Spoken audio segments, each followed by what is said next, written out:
the doorway to nightmare.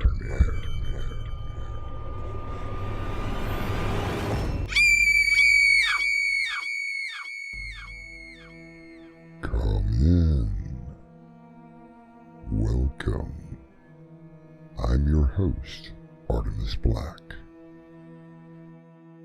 The 13th century Persian poet Rumi wrote, "Goodbyes are only for those who love with their eyes." Because for those who love with heart and soul, there is no such thing as separation. Richard, over here. Daniel, great to see you again. Sit down. So tell me, what have you been doing with yourself since you left? Marriage. You married? Who's the lucky girl? Her name is Charlotte, and she's the loveliest creature on the planet. Yeah, but for how long? Now that's not very fair. Brenda died of natural causes. A heart attack. Yes, I know. Well, she did leave you quite well off. Yes, but it took almost a year for the insurance company to pay the policy. So what made you decide to get married again? Oh, Daniel, it was like magic. Charlotte is the best thing that has ever happened to me. And she was. She was gorgeous, intelligent, and had come into my life at just the right time. Oh, ooh! I'm so sorry. Please forgive me. No harm done. Are you injured? No, only my pride. Foolish of me for not looking where I was going. Well, then, you must let me take you out for dinner. How very bold you are, sir. I don't even know your name. Richard Jones, and who I have the pleasure of dining with this evening. Charlotte Croft. And I must unfortunately decline the invitation. Oh, now my pride is hurt. Oh, don't let it. I have an engagement at the museum this evening that I must attend. Then the problem solves itself. I shall accompany you. Bolder and bolder. I will meet you there at 8 p.m. And that's how it began. We went to the movies, the park, all the things that people who date begin to do. I even explained about my first wife and how she had died. You poor, dear, sweet man. However, life must continue. I'm so glad that you decided to continue it with me. Less than 6 months later, we were married. I moved into her penthouse and we began to set up housekeeping. I worked as best as I could, but Charlotte took care of all the expenses. I believe that a man should keep all his money. What he's worked for so hard. Don't worry about the general bills. I can take care of them. In a year, I had grown to hate her.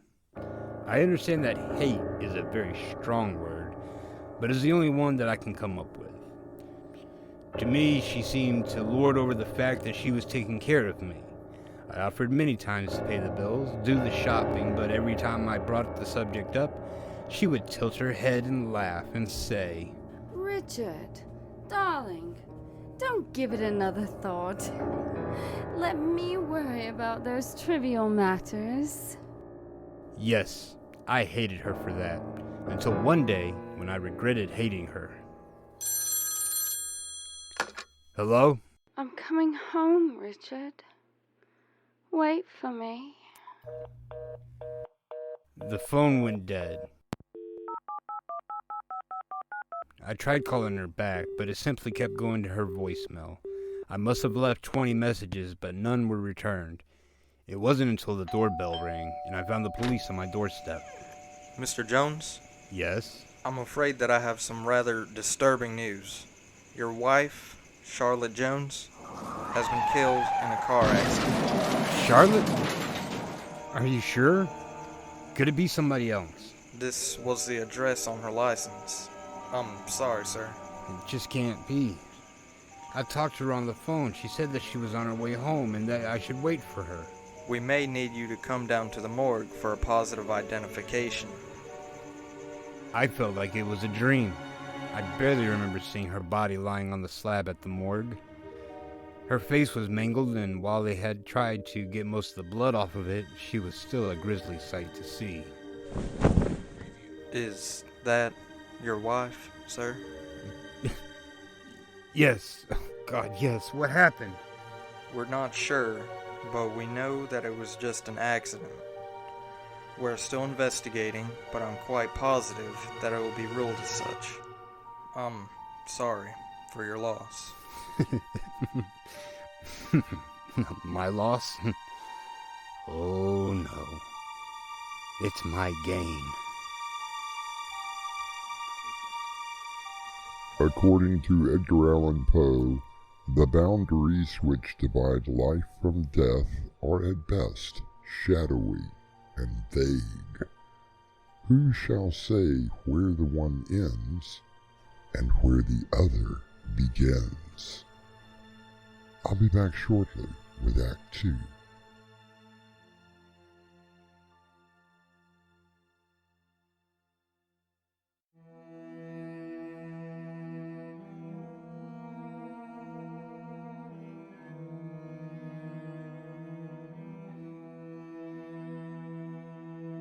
Richard Jones, a widower, met the love of his life, or so he had thought.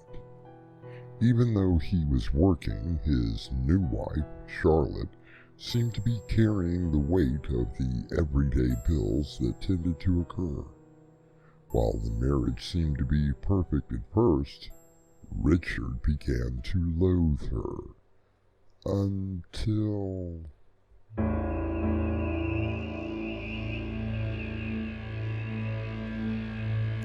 Charlotte had died. The police had determined that it was simply an accident, caused by a faulty brake system. She had called me to let me know that she was on her way home, and according to the report, slammed into a tree 5 minutes later. I had looked at the clock when she had called, 11:13. It had been 10 years since the accident, almost to the day when the phone rang at exactly that time. Hello? I'm coming home, Richard. Wait for me. Wonder who the devil that was. Good morning, sir. Good morning, Marcy. Just coffee, please. Now, sir, if you don't mind me saying so, you really should go off with a good hearty breakfast. My Joseph, God rest him, always had a good breakfast to start the day. Really, Marcy, if you don't mind. Oh, I don't mind. If coffee is all you want, then that is all I will serve. Would you like me to answer, sir? No, I'll pick it up.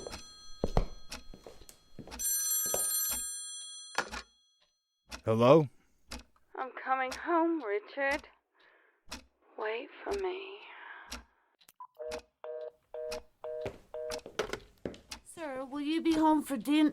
Oh, my. You look white as a ghost. Everything all right? What?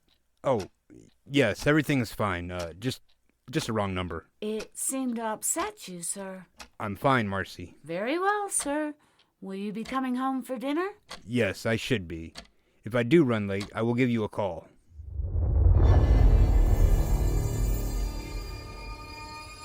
Twice the phone had rang, and both times it sounded just like Charlotte. I knew it was impossible. Charlotte had been dead for 10 years. I met up with my friend Daniel at lunch and told him what had happened. Most remarkable. That's quite a tale. I can assure you, Daniel, this is no tale. Last night, and then again this morning. No, but you yourself said that it only sounded like Charlotte. I know. Perhaps it really was just a wrong number. You know, you're not the only Richard that lives in the city with a telephone. It was just a little bit unnerving. What this woman said was the very last thing that I heard Charlotte say. Nah, Richard, it's just best to forget it. I know that I've accidentally dialed the same wrong number, and Had to apologize not just once, but twice. Oh, I suppose you're right. And if it happens again, well, maybe you need to call the police. And tell them what? That a wrong number has been calling me? You're right. Best just to forget it. I poured myself into work at the office. By the time the afternoon had come around, I had forgotten the phone calls. When I returned home, Marcy had made a wonderful dinner, and my spirits had been lifted. She retired to her room around 10:30, and I stayed up to watch the late news. I must have drifted off to sleep.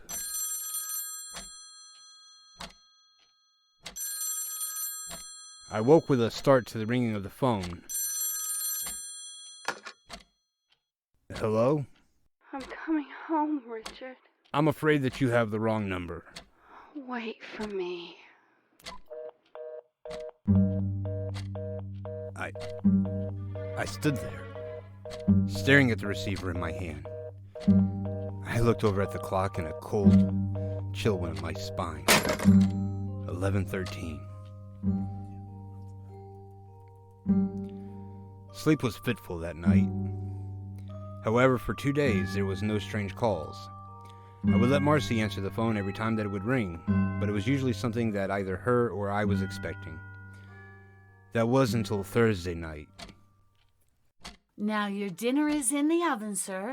I made you a nice pot roast and veggies. Thank you, Marcy. Oh, sir, you're too kind. I should be the one thanking you for giving me this job. Well, I wish the pay was a little better. Pay with room and board? I couldn't ask for a better job. Now I will only be away tonight. I should be back by 10 in the morning. I'm sure that I will survive. Oh, you men. My dear Joseph, God rest him, couldn't even boil water.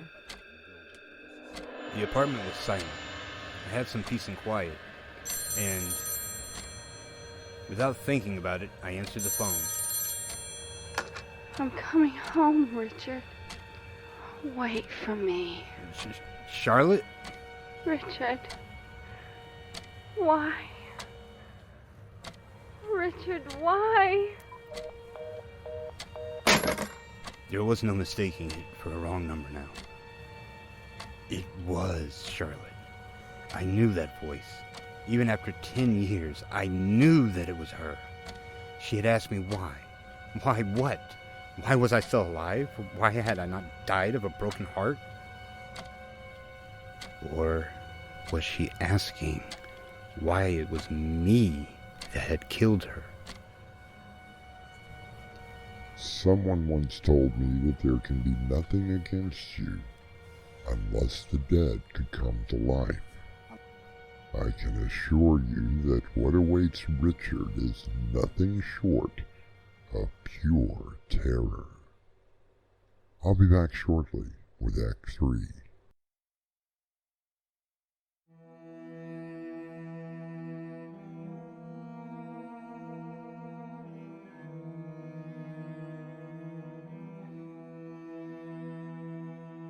Richard Jones has been receiving some rather strange phone calls at the exact time that his wife Charlotte made her last call to him before losing her life in an auto accident.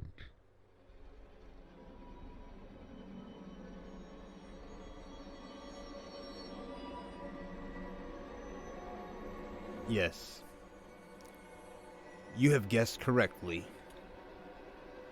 I had tampered with the brakes of the car, and 5 minutes after she had called me, I was very, very wealthy.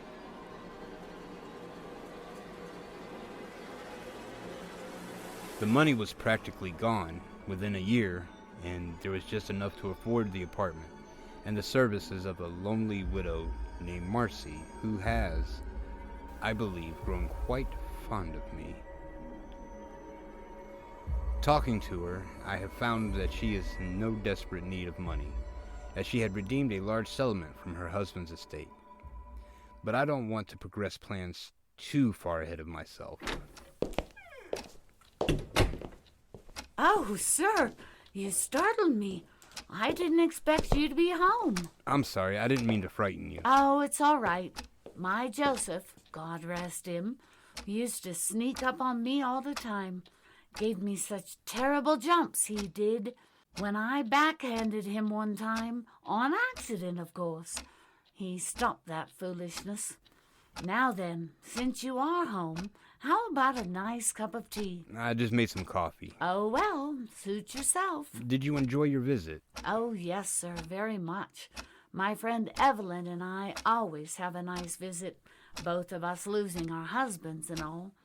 Yes, it was quite relaxing. However, there was one strange thing that happened. Really? Yes, we was watching the telly, but Evelyn likes to go to bed around 9, and I just can't bring myself to sleep that early, so I stayed up a while longer. Well, anyway, the phone rang, and I thought that it was perhaps you calling, so I answered. Turned out to be one of those prank phone calls. I didn't think that anyone did those anymore. Don't tell me. Is your refrigerator running? Well, you best go out and catch it. Oh, you. No, it wasn't anything like that. No, it was a woman who told me to let Richard know that she was coming home and he should wait for her. Then she hung up. What did you say? Oh, my. Are you all right, sir? Maybe you should go and have a lie down. No, I just remembered. I have some important work to catch up on. I'll see you tonight.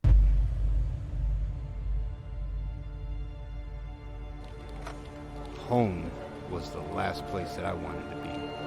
I watched the clock all day, willing it to slow down. Eventually, I knew that I would have to go home. I nearly jumped out of my skin when the phone on my desk rang.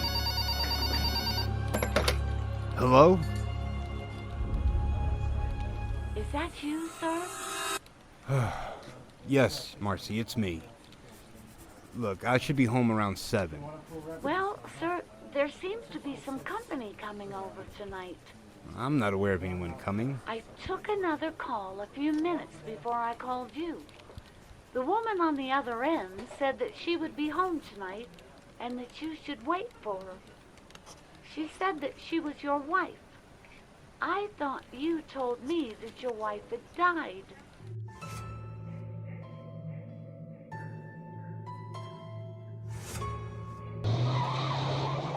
I must have broken at least 20 traffic laws racing home. I kept looking into the rearview mirror for the flashing lights and the siren. When I arrived, the apartment was silent. Marcy! There was no answer. I looked at the phone. I honestly didn't even want to touch it. Hello? I'm coming home, Richard. Wait for me. Just... who the hell is this? You should know who this is, Richard. After all, I am your wife. My wife died 10 years ago. This is not a very good joke. If you really needed the money, you could have just asked. Such a shame. But that is all over now. After 10 years, we will finally be together. I really don't like the new body. I think that you could have done a lot better.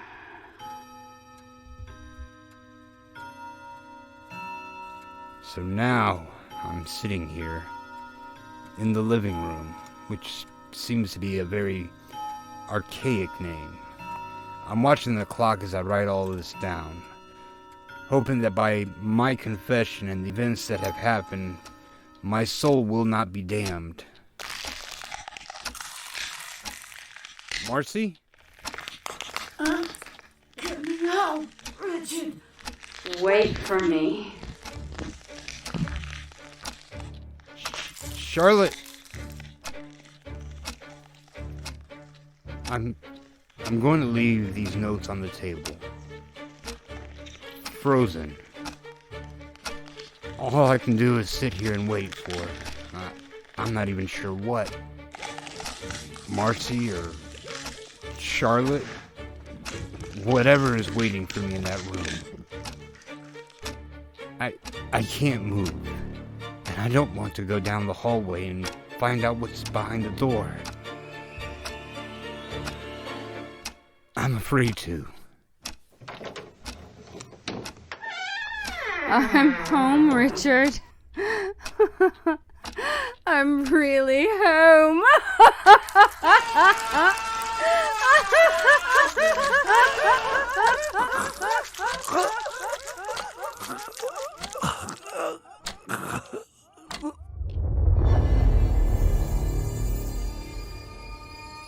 The police were called to the apartment of Richard Jones, who lived with his housekeeper, Marcy. They found Richard halfway in the bedroom, lying on the floor and covered in blood. No trace of anyone named Marcy has ever been found, but they are still looking. I'll be back shortly.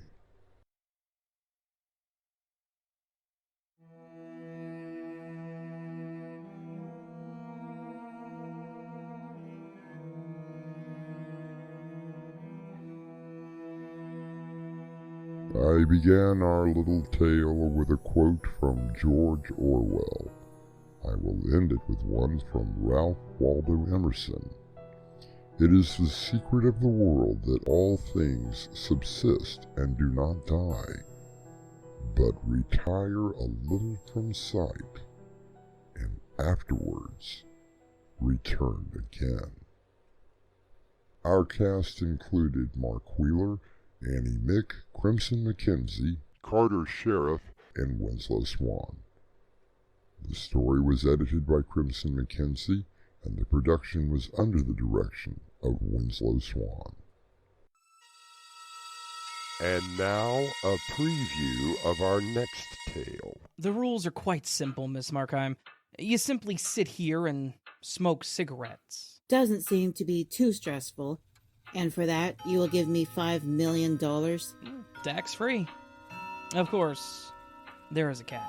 It wouldn't be much of a gamble if there wasn't one, now would it? And you are free to leave at any time. At least, until we begin our little game. What do you mean by that? Once you begin your game, you must complete it until the end. And if I don't? Oh, well, then Jansen here will take his gun and put a bullet in your head. This is your host, Artemis Black, inviting you to return with us to the Doorway to Nightmare for another adventure into the terrifying world of your imagination. Until next time, slumber peacefully. Epilogue. The butler did it.